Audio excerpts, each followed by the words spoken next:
Couleur 3. 120 secondes, l'invité de la rédaction. On revient sur ce scandale qui a éclaboussé en début de semaine une partie des membres du Secret Service, chargé de la protection rapprochée du président des États-Unis. 11 d'entre eux auraient rendu visite à des prostituées lors de la dernière visite de Barack Obama en Colombie. On en parle avec vous ce matin, Jeremiah Reynolds. Bonjour. Hi. Bonjour. Vous êtes un ancien membre du Secret Service. Oui, j'y ai travaillé entre 1988 et 2011. Mais vous avez commencé en 1988. Oui. Mais vous avez quel âge? J'ai 53 ans. Laissez-moi vous dire que vous ne les faites pas. Je suis américain. Et alors, est-ce que vous avez été surpris par ce scandale qui aurait impliqué au moins 11 de vos anciens collègues? Non, je ne suis pas surpris. Vous savez, garde du corps est un métier difficile qui nécessite des moments de détente.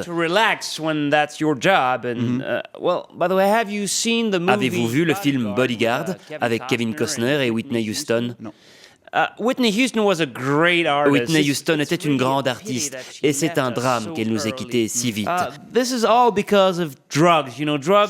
à cause de la drogue que les jeunes doivent à tout prix éviter, tout comme l'avortement qui est un péché mortel. Oui, vous avez raison. Monsieur Reynolds, est-ce qu'on peut revenir au métier de garde du corps, s'il vous plaît? Bien sûr. Alors, vous disiez qu'il nécessite des moments de détente? Oui, car la journée d'un garde du corps est très fatigante.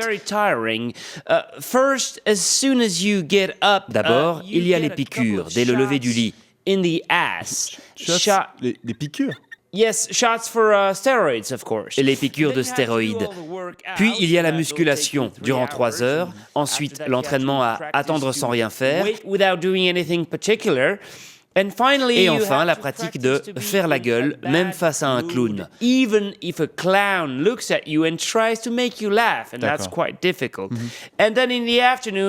l'après-midi, il y a la surveillance du président jusqu'au soir. Alors, après, il faut décompresser. Par exemple, en allant voir des prostituées? Oui, ou en allant jouer au bowling, regarder un match de basketball ou manger des spare ribs chez Jimmy's Spare Ribs. Oui, mais lors de ce déplacement récent en Colombie, vos collègues ne sont pas allés manger des spare ribs. Non, car en Colombie, il n'y a pas de restaurant Jimmy's Spare Ribs. Et il n'y a pas non plus de bowling, ni de match de basketball, comme c'est souvent le cas dans les pays du tiers-monde. Il ne restait donc que les prostituées. Oui, et en l'occurrence, c'est une vingtaine de femmes qui auraient été impliquées. Pour 11 hommes, 20 femmes, ça fait beaucoup, non? Non, c'est normal. Chez Jimmy's Spare Ribs, vous prenez 2 spare ribs. Au bowling, vous mettez 2 chaussures de bowling. Au bordel, vous prenez 2 prostituées. Une par couille. Très bien. Donc, contrairement aux médias américains, vous, monsieur Reynolds, vous n'êtes absolument pas choqué par cette affaire de mœurs? Non, ce qui me choque, c'est qu'on en parle, alors qu'il y a des intégristes qui veulent réglementer le port d'armes. Ou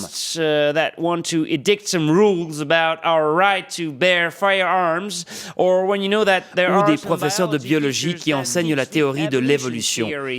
C'est ça qui est grave. C'est ça qui est grave. Ok. Jeremiah Reynolds, merci donc d'être venu nous donner votre point de vue sur cette affaire et relativiser celle-ci. Je rappelle que vous étiez garde du corps au Secret Service. Have a nice day. Au revoir.